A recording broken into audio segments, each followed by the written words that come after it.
All right, guys, welcome along to this live training. If you're watching this and you are not the only person in the room, well done to Jeanette. I must point out that Jeanette has actually jumped on while she's in the car. It's safe to say that she is safe, though. She's just listening on in the background. Go you! I am super proud of you. If you're watching this on replay, don't worry. This was a last minute shout out for the training, so I probably should have announced it last week instead of today.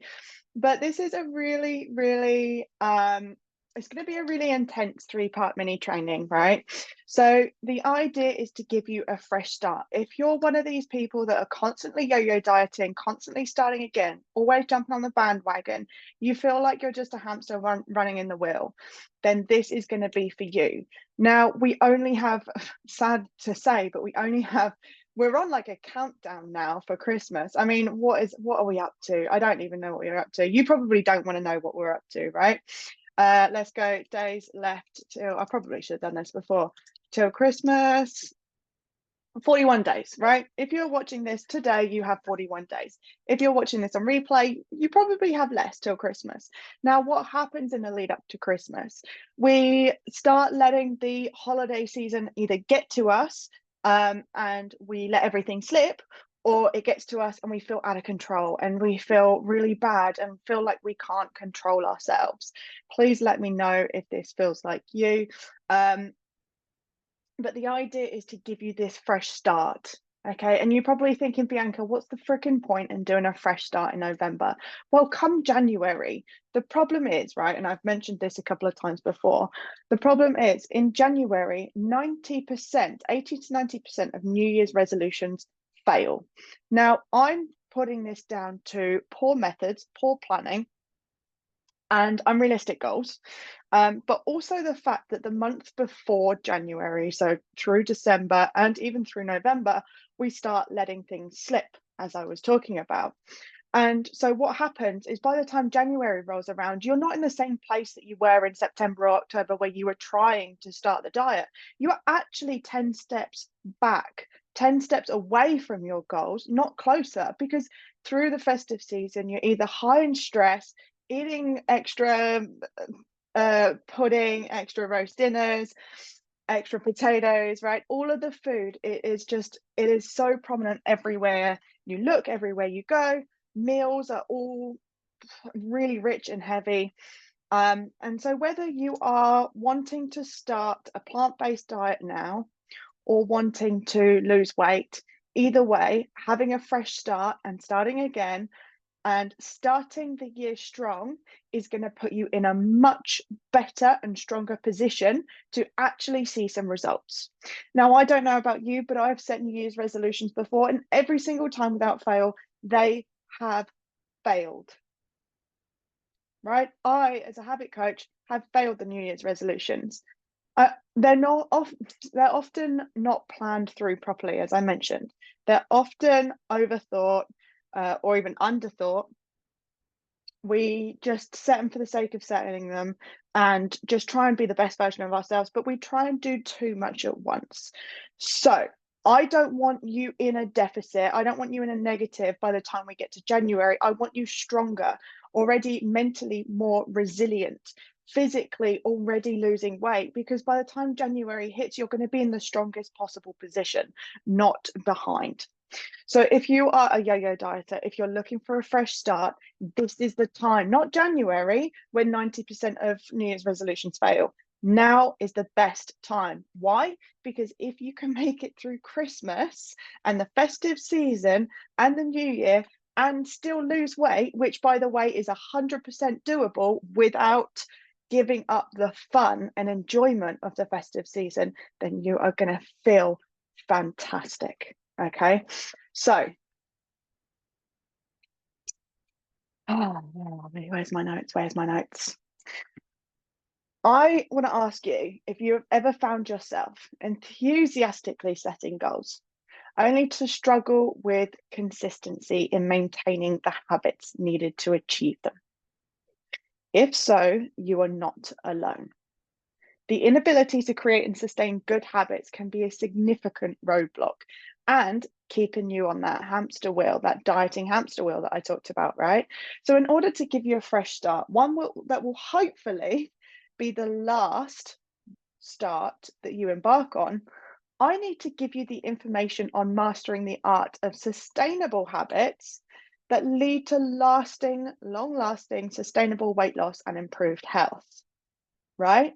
I can literally tell you, okay, you need to start exercising, you need to start eating until enough, you need to stop overeating, you need to eat more vegetables, you need to eat more protein. I can tell you exactly what you need to do, and that's fine. And in fact, in the last 51 to 55 odd trainings, however many we've got in the free group now, in there's literally a step-by-step guide, right? Every single video is going to get you to where you need to go. But the problem is creating the habit that fits you, that works for you, not against you. So yeah, again, I can say drink more water, get more sleep, eat better food. But the problem is if you don't know how to create and maintain a healthy habit, then you're not going to get the results, because it's just going to feel like pushing a boulder uphill. And these new healthy habits are so important to set properly. And the problem is we don't think about the habit in itself, on how can I create a well-formed habit, right? So it's my duty to give you the information that you know in order to create a fresh start. That's why today is all about giving you the information that you need on creating a new habit. Because this month, next month, January, July, next year, if I said to you, okay, your new target is 2.5 liters or 3 liters of water a day, you're not going to know how you're actually going to achieve that, apart from saying, okay, I'll do better, or I'll just drink more water, right? Because even with my clients, if I ask them, how are you going to improve next week? And they say, I'll just drink more water. I say, nah, that is not a habit. I will just drink more water. That will not get you to where you want to go. How many times have you said that?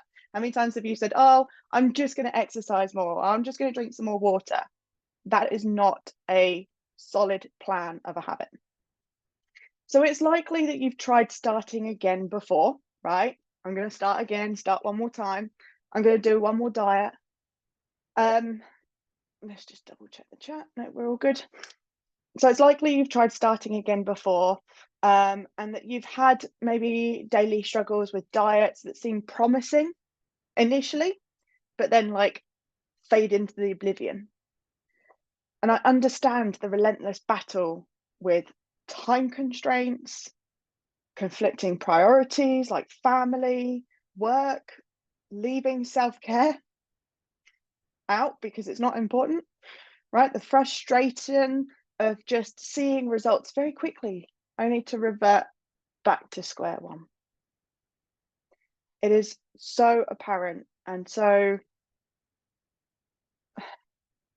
it's so painful to watch people just starting again and getting excited that the weight is coming off, or that they're feeling good about it, only a couple of months later, oh yeah, it didn't last, oh, it didn't work. So as I said, you're not alone in this struggle. The road to lasting health and weight management often feels like really uncertain. Yeah, it feels like, oh yeah, but I'm probably not going to be able to do this again. Now, despite countless attempts, you might find yourselves trapped in this cycle, right, of ineffective routines and unproductive habits. But why? Why is that? It's not due to a lack of effort or willpower. Often we can blame our willpower. Oh, I just didn't have enough willpower. Oh, I just didn't have enough effort. Oh, I just couldn't be bothered. Are you sure? Because I bet you were bothered to do other things, right? I bet you had enough willpower to do other things. And it's often because the right information just hasn't been at your fingertips. So without understanding all the nuances of habit formation and implementation, even the most well-intended efforts can falter. I hear this all the time from my clients. Oh, I have the best of intentions to do this and this and this week. And I'm like, yeah, intentions are great, but they mean jack shit. I literally say, you can have all the best intentions. That's fantastic. but what is the freaking solid plan that you're going to give me, right? I'm a bit mean sometimes. It is what it is. Okay, so the struggle lies in creating habits that stick, habits that seamlessly integrate into our lives, becoming second nature. And the absence of these sustainable habits leaves us feeling vulnerable and open to inconsistency, frustration, and the ability to achieve those lasting results that we desire. So here's where this training becomes your guiding light. The knowledge and practical tips that will empower you to break these seemingly impossible barriers. And just before we start, it is likely that you have set habits before and you haven't followed through on them. And I know that this creates stagnation in your weight loss journey, right? It creates frustration and demotivation, inconsistent results. That's frustrating. Increased stress and anxiety. So for a fresh start, it is vital that no matter what I set you, you have the information to take these new desired habits, let them sink in to create real progress, to have them feeling good and part of who you are before you give them up, right? Again, I talk to so many people, oh, I've tried so many things. If you've ever said, I've tried so many things, well, how many of those things have you tried for a solid 3 to 6 months? Right? And it's not necessarily that the method didn't work, although a lot of dieting methods out there, 99% of the dieting methods out there, I totally disagree with. But if it's one that's based on calorie deficit, you're still going to lose weight, right? But how many of them have you actually seen through 3 to 6 months? You might have tried keto or fasting or 5-2 or whatever it is. If you haven't stuck to it consistently, then you haven't set the right habits. You might have heard of the book Atomic Habits. I highly recommend this book. It is a great self-help book. And to be honest, this book explains habit formation in much greater detail than I ever could. But I have collected the most important and useful information possible and combined it with my coaching experience and other education just to make you a little bit of a habit superstar. Now, I'm not going to lie, you're not going to be a pro by the end of this session, but you will have the right steps to take in order to make good headway. Right, let's get started, shall we? So I'm going to give you four really important things to note when you are making and setting and forming habits. They're not necessarily kind of related to each other. Some of them are. One of them is just kind of like completely left field, but I wanted to share it with you because it was really insightful. But there are some key ways in which you can create long-lasting habits. So often the habit is way too different to our regular habits to just do in regular life. So what I mean by this is if you floss your teeth, or no, sorry, if you don't floss your teeth, you can literally pick up the flosser once you put the toothbrush down, floss your teeth, and then finish, right? So say you wanted to floss your teeth as a new habit, it fits right in. It fits in really nicely. So that would be something called habit stacking. And this is one of the first point is I want you to make sure that all of your habits can be stacked, right?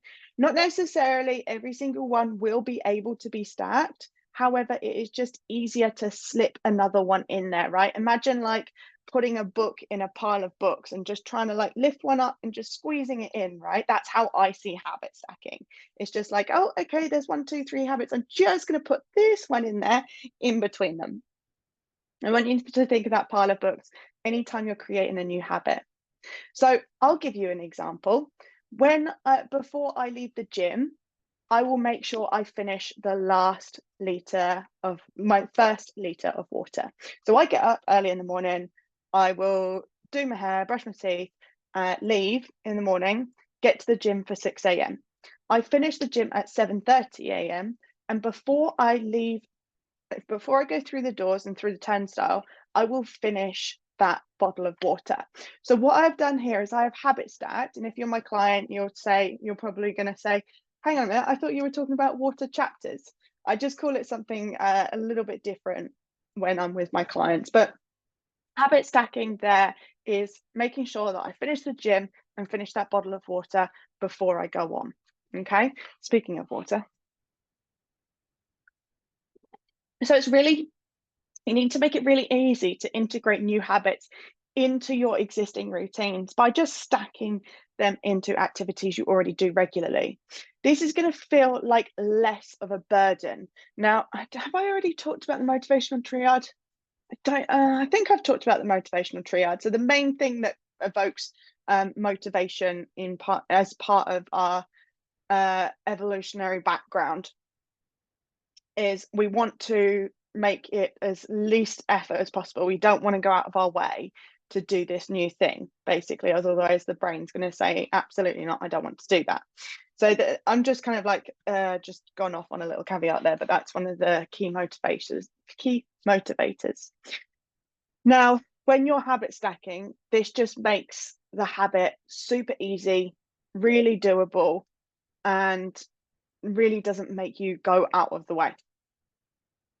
So again, just creating the least amount of effort and friction possible to add in a new habit.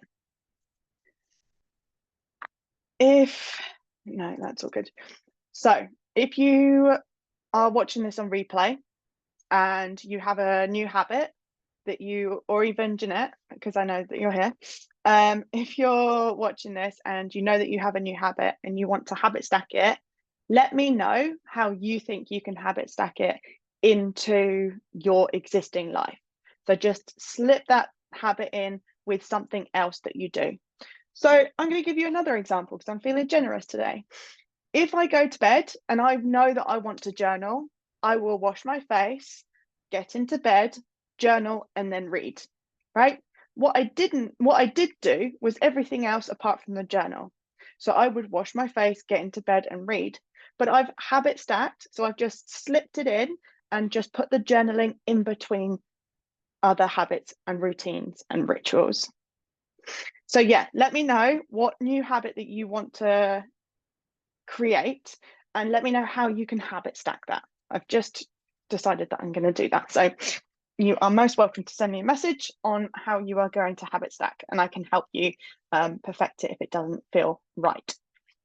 Now, this is one thing that's not necessarily to do with ingraining the habit itself, but it really, really helps with new things that you might not want to do or might not enjoy doing. So the 5-second countdown, and this is by Mel Robbins. So if you've ever heard of this, this is where it comes from. And she talks about the psychology on just counting down from 5, because it gives you just enough time to give yourself excuses and like give yourself that little bit of a respite. Gives you just enough time to give you a little bit of a respite before you go and do your new habit.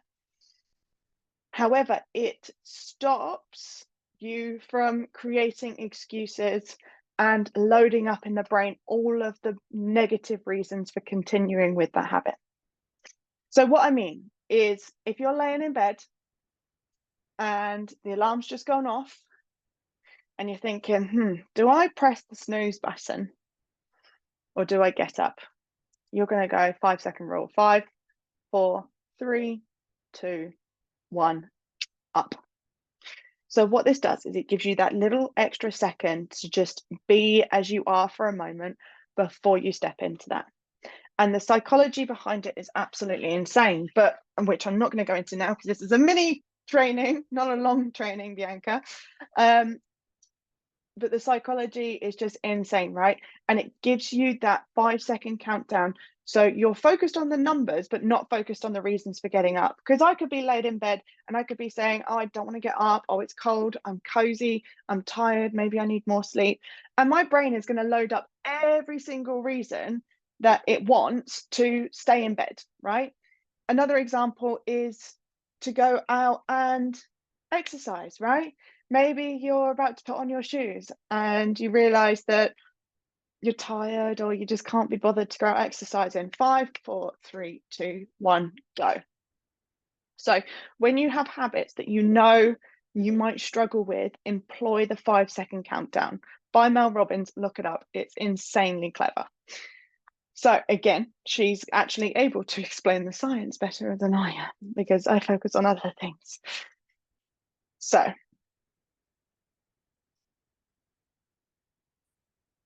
one tip and one way to create good, healthy habits is by, obviously, we want to glorify the healthy habit, but we can flip that around as well. And we can make bad habits unattractive, right? So we can associate negative consequences with bad habits to make them less appealing. So you can visualize the downsides to deter yourself from engaging in undesired behaviors, right?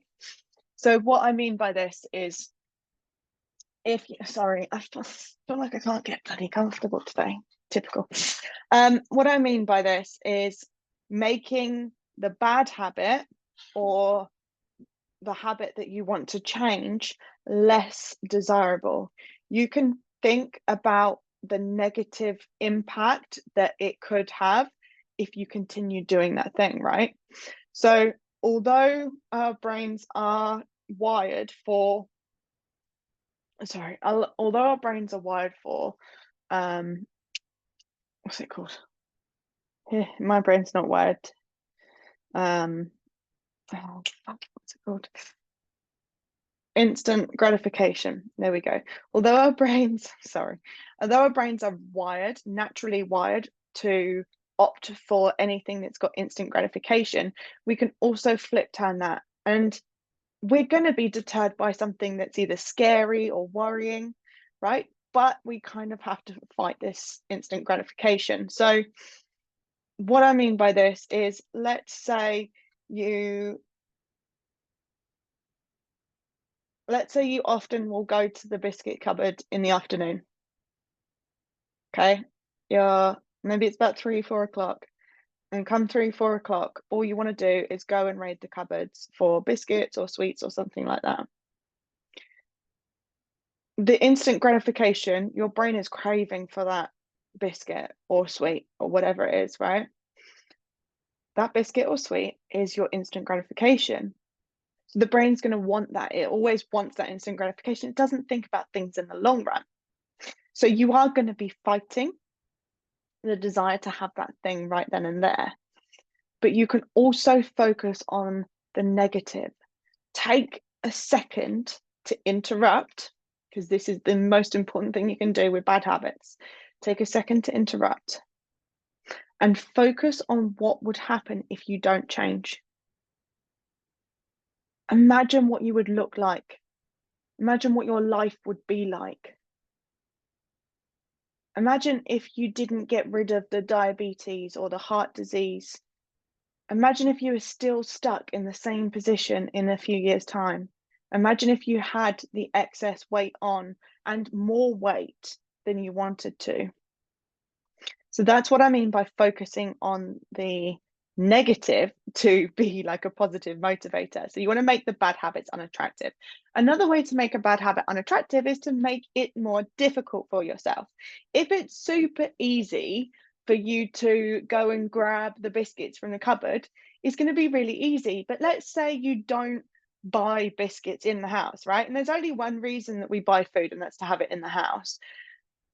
Having food in the house for other people is another topic of that I personally have an opinion on.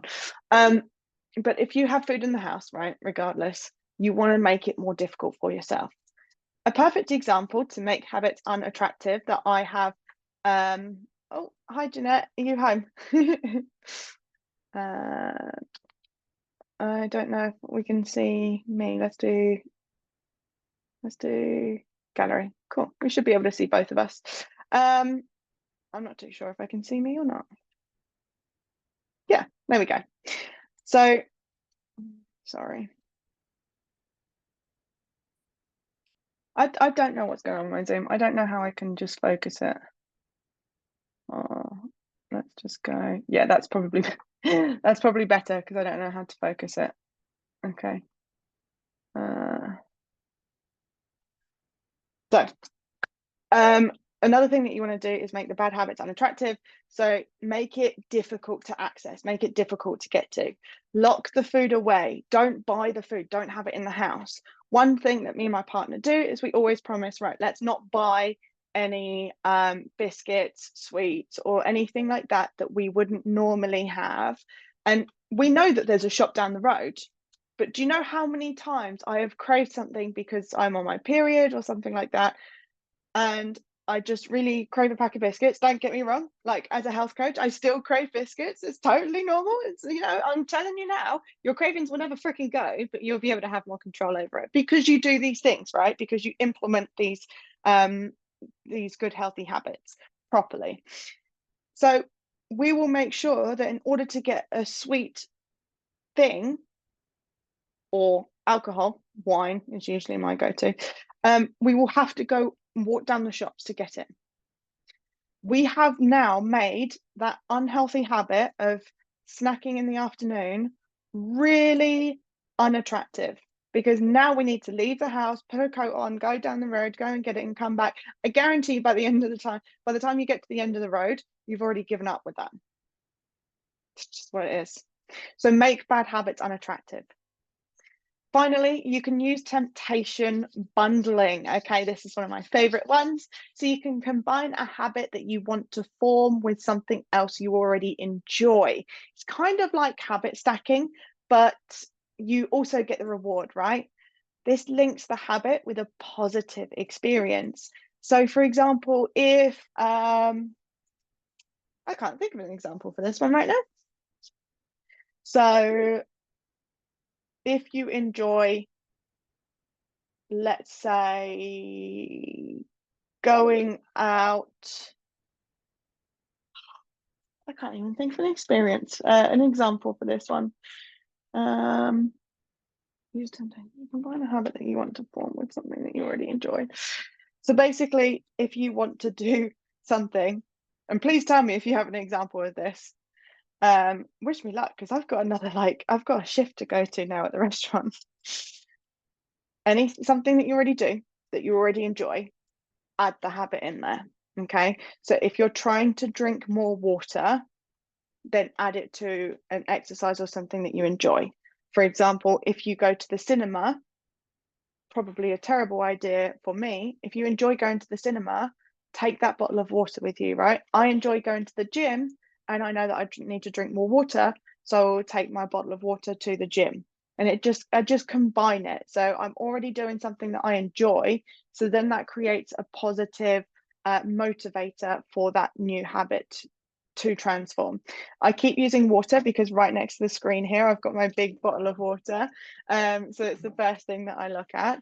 But you can include so many things, such as, again, journaling, your sleep, whatever it is, whether it's listening to your body, whether it is reducing your stress, whatever it is, you can use these tools that I've given you today to improve the habit.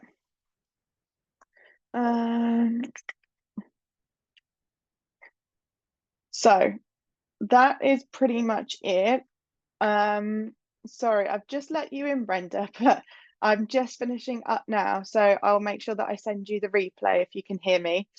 So that's pretty much it for the first session. But before you go, I'm going to give you a recap.